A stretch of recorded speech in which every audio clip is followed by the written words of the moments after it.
이재명 시장님의 인사 말씀 짧게 듣도록 네. 하겠습니다. 네, 감사합니다. 이곳은 저도 상당히 오랜만에 와본 것 같습니다. 미리 말씀드렸던 것처럼 이곳은 오리엔트 시계 공장인데 지금도 여전히 오리엔탈 전공이라는 게 있습니다. 오리엔트 바이오. 요곳은 우리가 약 2,300명 가량이 같이 근무하던 대규모 슈마켓 큰 공장이었습니다. 79년부터 82년 7월 31일까지 약 2년 남짓 다녔던 공장입니다. 지금은 용도들이 계속 바뀌어 있지만 그 원형은 그대로 잘 지켜버립니다. 이곳에서 저는 조금 전에 갔던 모범실이라고 하는 곳에서 시계 문자판이라고 합니다. 여러분 시계 보시면 이렇게 몇 분 몇 초 가르치는 판이 있습니다. 시계 안에. 시계 문자판을 만드는 과정에서 저는 문자판 위에 낙타를 칠하거나 페인트를 칠해서 완성하는 단계. 그 지우거나 이럴 때 신나, 그 다음에 아세톤을 많이 사용합니다. 그 작업을 꽤 오랜 시간 했기 때문에 아세톤, 신나, 벤졸, 벤젠, 이런데 호감이 좀 많이 되는 잘 먹이겠습니다. 81년 말, 7월 말까지라고 81년 연말까지 공부해서 학년 끝나고 82년에 대학으로 그때까지 근무했죠. 네, 감사합니다. 기자 여러분들 많이 관심 가져주셔서 고맙습니다. 네, 다음은 아까 그 자리에서는 우리 그 성남시에서 구체적인 복지 혜택을 받으신 분들과 그리고 또 자영업자분들 이런 다양한 민생 현장에서 땀 흘리시는 분들의 소개만 있었고요. 그 자리에서 간단하게 우리 그 현직 그리고 전직 국회의원님들 내빈 소개를 해드리도록 하겠습니다. 먼저 우리 김기준 전 국회의원님 오셨습니다.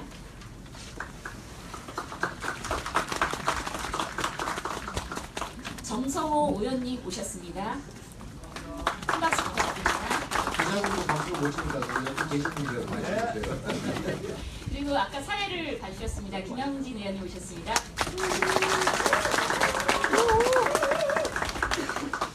소개는 이렇게 간단히 마치고요. 바로 질의 시간으로 들어가도록 하겠습니다. 먼저 질문을 해주셨으면 좋겠습니다.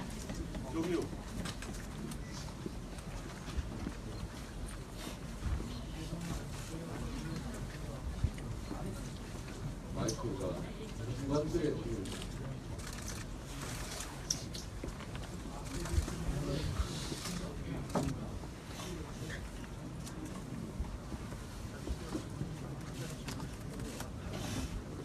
네, 카메라 때문에 앉아서 질문. 네, 가겠습니다. 서울일보 김용훈 기자입니다. 오늘 출마 선언을 하셨는데 세 가지만 질문하겠습니다. 네, 지금 각 언론기관에서 문재인 후보랑 10% 정도 차이가 나시는데 그거를 경선에서 극복할 방안 하나 하고 그 다음에 그 삼성전자가 합병을 하면서 그 이득이 예상되는 게 언론 보도에 의하면 수조 원에 달하는데 그 일부 시민단체에서 그거를 국민에게 돌려줘야 된다는 주장이 많이 나오고 있습니다. 그거에 대해서 어떻게 생각하시는지와 그 두 가지를 좀 답변해 주시면 감사하겠습니다. 한 분씩 먼저 답을 드리도록 하겠습니다.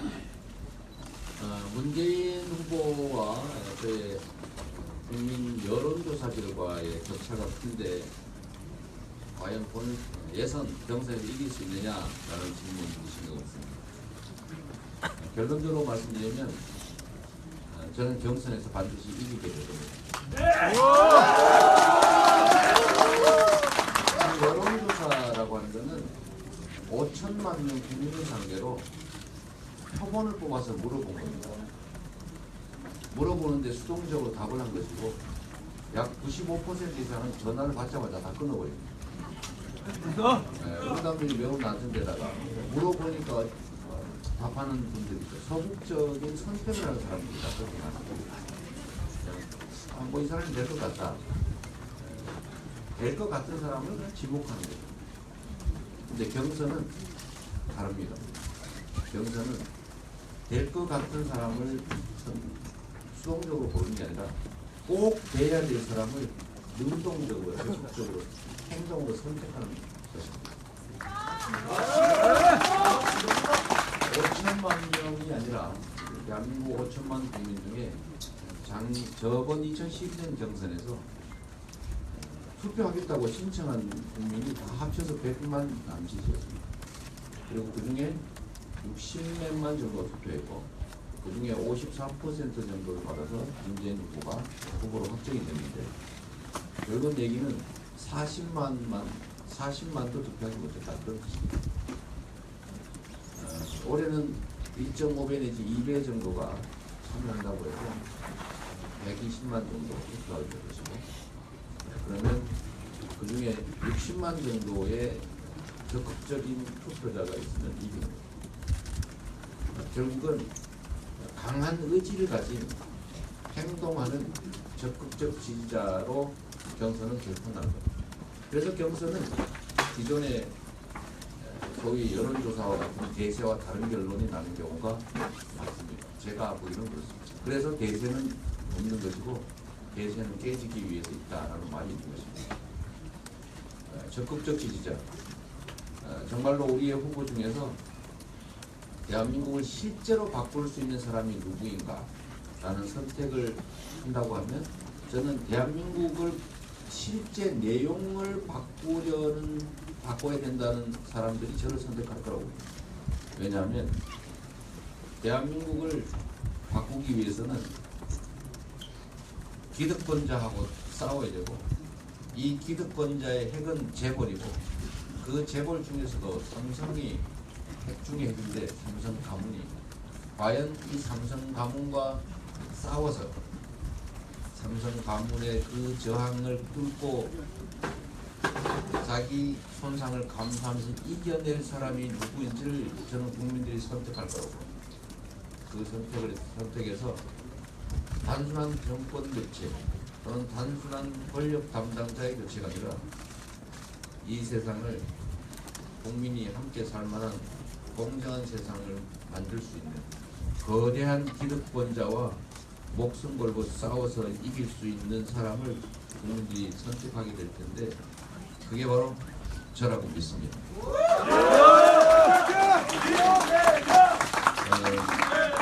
지금 이미 여러 곳에서 차이들이 발견되고 있습니다.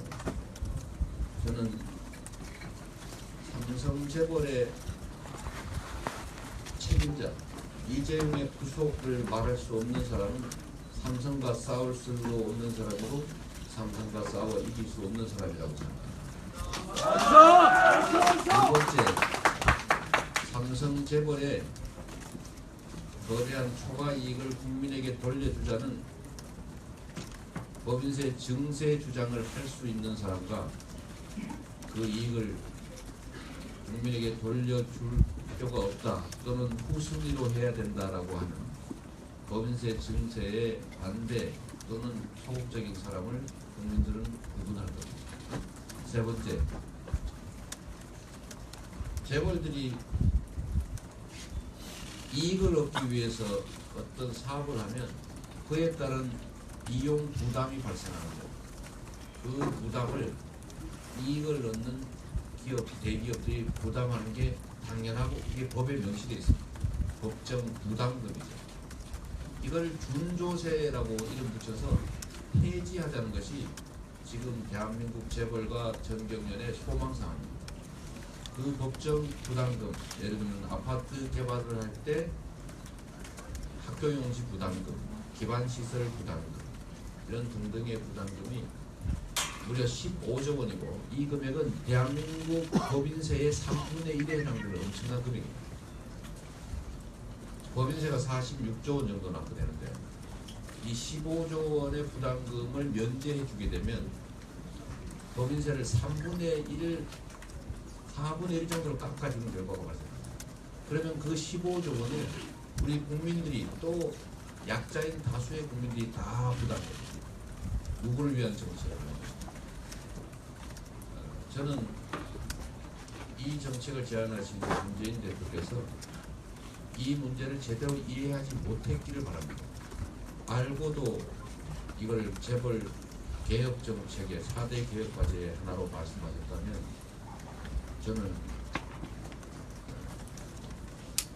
아니길 바랄 뿐입니다.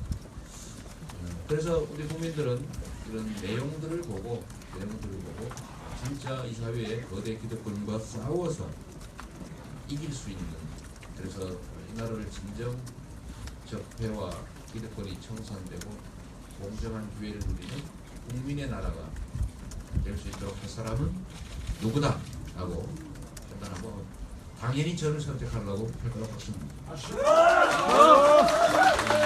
이거와 관계가 있는 질문이신데 이어지는 질문이 삼성그룹의 황태자 이재용 부회장이 정치 권력과 유착해서 범죄적 방법으로 범죄 수단으로 편법 승계를 했습니다. 상속세도 내지 않고 시민단체 추정에 하면 약 3조 원 정도의 직접적 이익을 보았다는 것이고 그 과정에서 우리 국민들은 최하 3천, 5천억 정도의 손해를 감수했습니다. 아무 죄 없는 다수의 국민들이 그 거대한 기득권자 재벌 총수를 위해서 희생된 것이고 그걸 정치 권력이 도와줬습니다. 범죄 수익은 환수하는 게 원칙입니다. 범죄를 통해서 다수의 약자, 선량한 사람들로부터 범죄자가 수익을 취해서 부자가 되었다면, 재산을 축적했다면 이것을 원상으로 복구하는 게 상식에 부합합니다. 그리고 친일 재산 환수법처럼 이 부정한 재산을 환수하는 것은 소급 입법을 해도 헌법에 위반되지 않는다는 것이 헌법재판소의 판례입니다. 그래서 국회에서 지금 현재는 이 부당이익을 환수할 법이 없지만 이재용의 유죄가 확인되면 국회에서 이런 경우 앞으로 이런 경우를 막기 위해서라도 이런 경우에 불법 이익을 회수하기 위해서라도 소위 이재명식 리포법 불법 재산 환수법 이걸 제정해서 기존의 정치 권력과 유착하고 사회적 강자의 지위를 악용해서 부당한 불법적 이익을 얻은 모든 재산은 환수시켜야 합니다.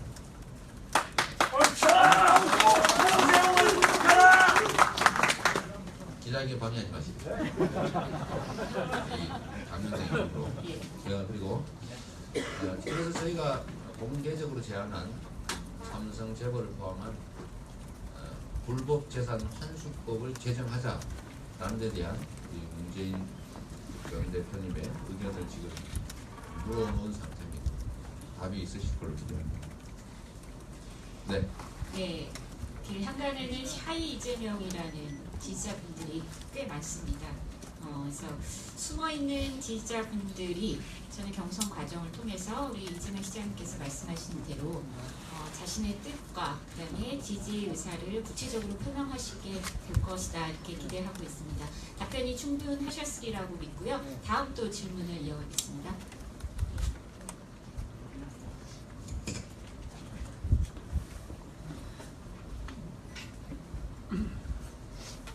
네, 선언 잘 봤습니다.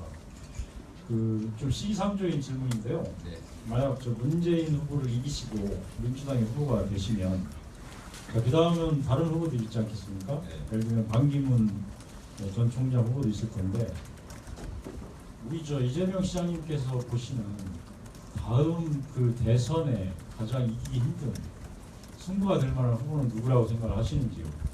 또한 최근에 그 반기문 전 총장의 발언이나 행동이 인터넷이나 이런 데서 저 비난을 많이 받고 있는데 이 점에 대해서 어떻게 생각을 하시는지 네, 뭐 제가 자주 말씀드렸는데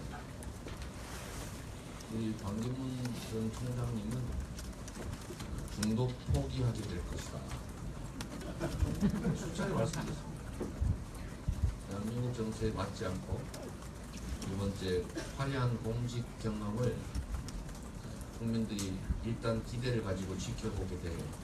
그래서 고위공직을 지냈다는 것이 일단 장점이 되지만 그 고위공직을 가지고 우리 국민이 또는 구성원이 부여한 권한과 예산과 역량을 제대로 발휘하지 못합니다.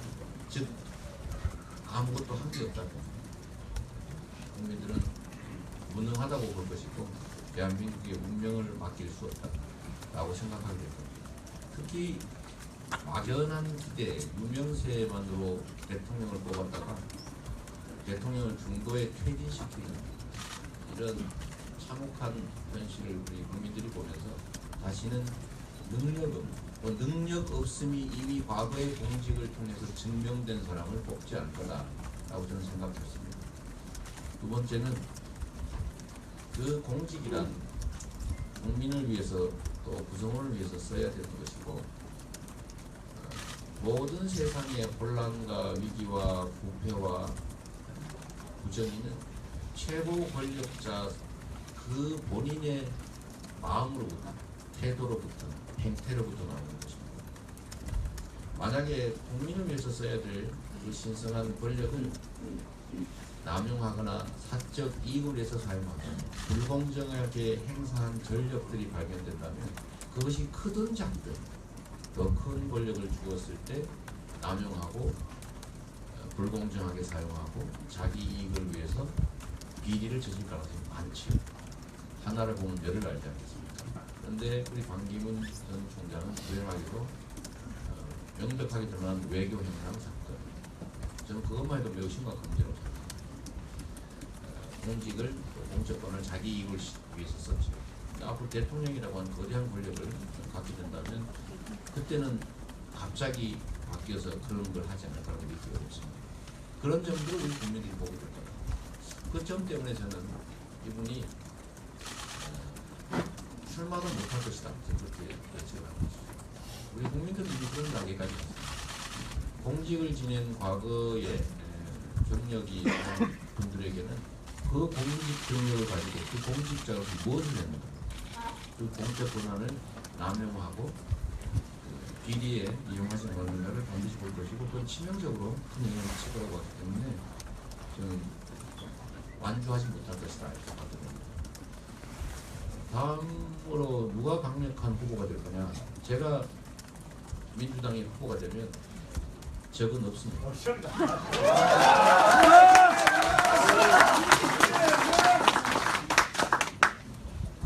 예, 답변.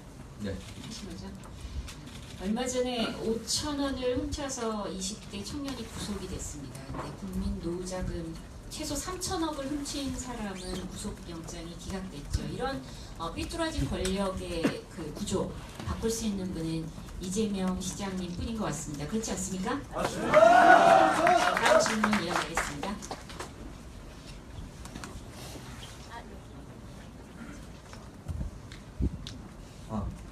시장님 오늘 말씀 잘 들었는데요. 안희정 지사가 어제 그 세금을 누구에게 더 나눠주는 정치는 답이 아니라는 국민은 공작을 원하지 않는다라고 했는데 혹시 여기에 대해서는 시장님 생각은 어떠신가요? 좀 실망스럽습니다. 제가 우리 안 지사님 말씀이 뭐 언급 안 하기로 마음을 먹었는데 굳이 물어보시니까 말씀드리면 세금이란 국민이 내는 것이고 국가는 국가 안보와 질서 유지 같은 필수적 영역에 먼저 지출하되 최소한을 써요.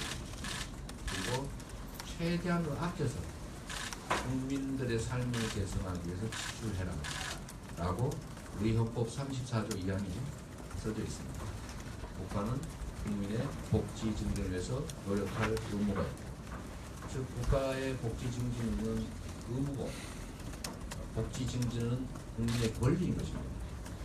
그런데 이 세금을 아껴서 국민의 삶을 개선하는 데 직접 지출하는 복지를 준다고 표현하는 것에 대해서 저는 사실 민주공화국을 제대로 좀 이해하시는 것인지 하는 생각이 들고 이제 특히 공짜 이런 표현을 하셨던데 제가 그건 뭐 물어보시니까 제가 전제로 말씀드립니다. 공짜는 있을 수 없는 말이죠. 그거는 구태 기득 보수 세력이 쓰는 말입니다. 공짜라는 어떻게 국민이 내는 세금을 국민에게 환원하는 걸 공짜라고 생각할 수 있습니다. 좀 신중해 주셨으면 좋겠습니다. 네. 예, 바로 다음 질문이요.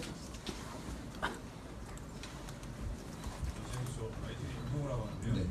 그냥 그 경선룰 관련해서 좀 여쭤볼게. 지난번에 2012년 경선룰 준용을 하면은 시장에서 받아들일 수 있다고 말씀하신 게 있고, 네. 그다음에 내일 저기 박원순 서울시장이랑 김부겸 의원도 만나시는 걸로 제가 알고 있는데, 그 야권 공동 경선 두 분이 주장하고 계시잖아요. 네. 그 부분에 대해서 연대의 가능성이 있으신 건가요? 아니면 현재 국민 경선 관련해서 당의 룰을 지금 받아들이실 입장이 불편하신 건가요? 저는 민주당 당내 경선룰은 기본적으로 국민이 대대적으로 참여할 수 있어야 되는 것이고 또 그것이 2012년의 룰이었는데 그거를 당내 기득권을 100% 갖고 계신 문재인 대표님한테 유리하게 바꿀 거라고 생각하지는 않고 그러지는 않아요. 그럴 생각 전혀 없으신 것 같아요. 그래서 저는 그때 대충 그런 정도 수가 정리되지 않을까라고 예측하고 있고 저는 당의 이 경선 룰에 대해서는 아주 깊은 관심이나 주장을 갖고 있지 않습니다. 어차피 200만 명 이상이 참여하는 대대적인 국민 경선이 될 텐데 거기서 미세한 논의라는 게 어떤 의미가 있겠어요? 대세로 그럴 기억은 다만 제가 당대표님을 만나서 우리 추미애 대표님을 만났을 때 이렇게 말씀드렸습니다. 김부겸 의원이나 박원순 시장께서 6월 협의에 참석도 안 하시고 했는데 이 전체가 이기는 것이 중요하지 정인이 이기느냐 다음 문제다. 누가 이기냐 다음 문제라고 말씀드렸습니다. 그래서 저는 이리 하나 저리 하나 상관이 없습니다. 정해진 대로 따르겠습니다만은 그 두 분이 원하는 뭔가를 그 두 분이 참여할 수 있는 뭔가를 좀 당이 만들어서 좀 제시해 주시면 좋겠습니다. 그래서 제안드리고 저는 그렇게 해서 그야말로 우리 당의 경선이 아름다운 경선이 되고 그 경선이 끝나면 모두가 흔쾌히 그 결과에 동의하고 그래서 이 모든 힘을 합쳐서 우리 국민들이 바라는 작게는 정권 교체, 크게는 공정국가 건설이라고 하는 그 열망을 좀 이뤄냈으면 좋겠습니다. 또 공동 경선은 저는 이제 모임이 우리가 예정이 돼 있는데 저도 가겠지만 저는 공동 경선은 정의당과 국민의당이 안 한다는데 그런 얘기 하는 것 자체가 예의가 아니다.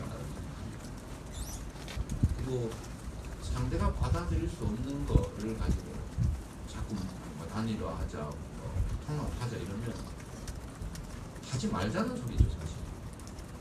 그래서 통합이든 연대든 단일화든 얘기를 할 때는 상대가 받아들일 수 있는 것들을 제시하고 충분히 예의를 갖춰서 함께 할 수 있는 길을 제시해야지 그냥 주장하기 위해서 우리가 이렇게 통합을 위해 노력합니다 라는 걸 보여주기 위해서 상대가 받아들일 수 없는 얘기를 자꾸 하면 갈등만 커진다니까.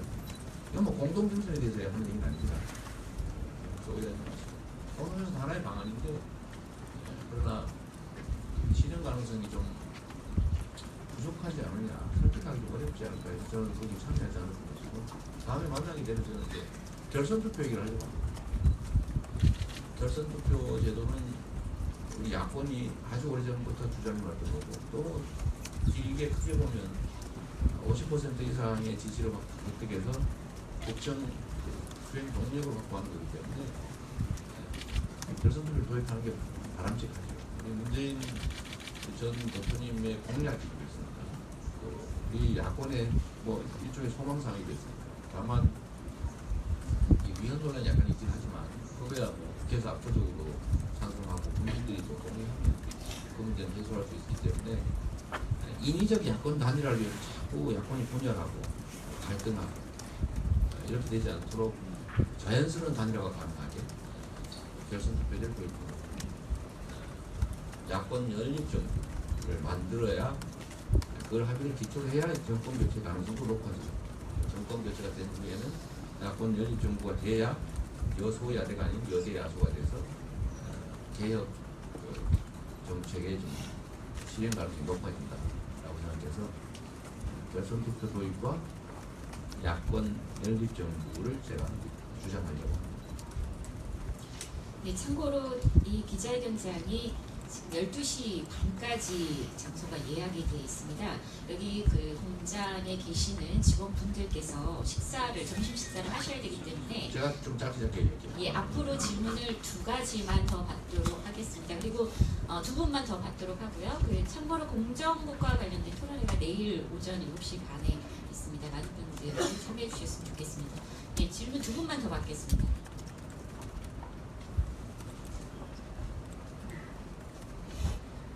저 뉴스원 박승인데요. 예, 무거운 질문 너무 많이 나왔으니까 예, 아까 기자회견 하시면서 울컥하시는데요. 뭐 선영공 시절에 그런 일했던 곳에 오셔서 다시 대통령 출마 선언까지 하시니까 약간 울컥하신 것 같은데 그런 소회 한 말씀 네, 저희가 흑수저도 아니고 무수저 출신 집안이라 여러분들이 보신 것처럼 우리 가족들 사이에 아픔이 많습니다. 사실 제가 이 공직을 선택하지 않았더라면 생기지 않았을 많은 고통들이 있죠. 그 고통들 때문에 제가 저야 어차피 치열하게 싸워왔던 사람이라 많이 내성도 생기고 아픔도 잘 견뎌내지만 이번 과정에서 우리 어머니와 우리 형제들 가족들이 겪는 고통이 너무 커진 것 같습니다. 그러나 그것 때문에 제가 가야 될 길 말씀드렸던 것처럼 우리 이 세상에 많은 약자들, 사회적 약자들이 요구한 그 열망들을 포기할 수 없기 때문에 제가 이 길을 계속 가지만 그것 때문에 겪게 되는 가까운 사람들의 그 고통, 특히 우리 90도 돼 가신 어머니 많이 얼마나 보시겠어요? 그래서 그랬던 거죠. 뭐 저야 세상 사람들의 시각으로 보면 이 공장에서 어울리면서 일하던 꼬맹이 노동자가 정말 대한민국 그 대통령 선호도 3위에 오르는 그야말로 이 자체만도 엄청난 기적이었는데 그것만으로도 저의 영광이지. 영광인데 아까 우리 저를 둘러싼 주변 가족 또 좀 더 넓게 보더라도 동료와 이웃들이 언제나 사회적 약자들이었기 때문에 그 생각을 한 적은 감정적으로 건드렸던 것 같습니다. 예, 마지막 한 분 질문 받도록 하겠습니다.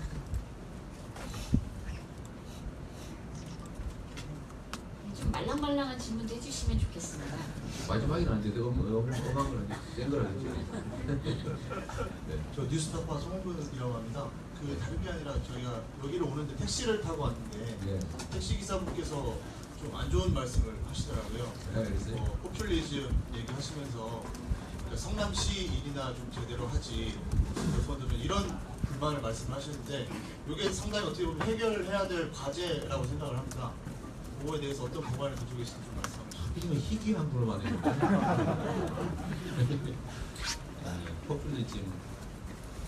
정치는 국민들의 이익을 지키고 국민들이 좀 더 낫게 살기 위해서 국민을 대신해서 일하는 모습들이죠.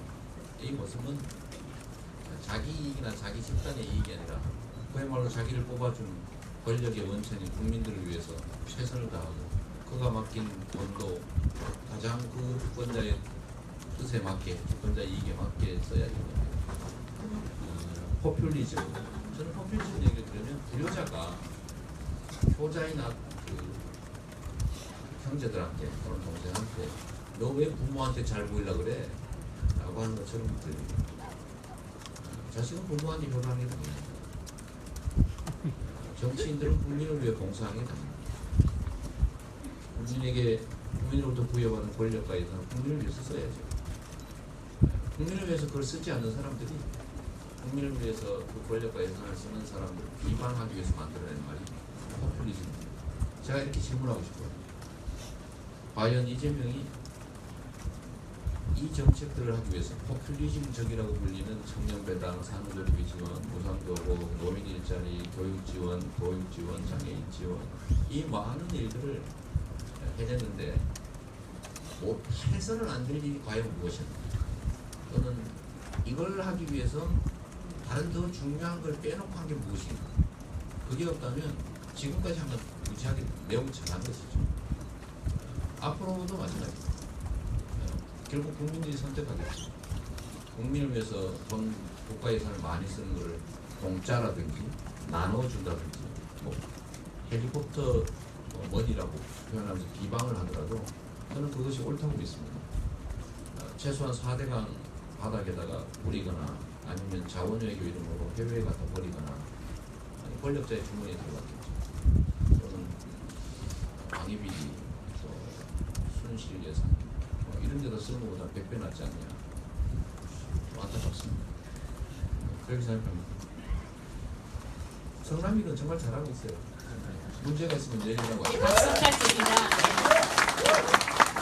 이제 끝내려고 했는데 한 분만 더 받겠습니다.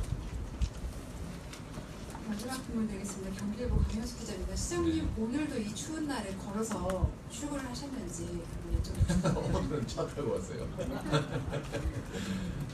요즘은 너무 시간이 없어서 잘 걸어 다니는 것 같습니다. 네. 예, 많이 아쉽긴 하지만 여기 노동자분들하고 약속한 시간이기 때문에 기자회견은 이것으로 마치도록 하겠습니다. 참석해주신 모든 분들께 다시 한번 감사의 말씀드립니다.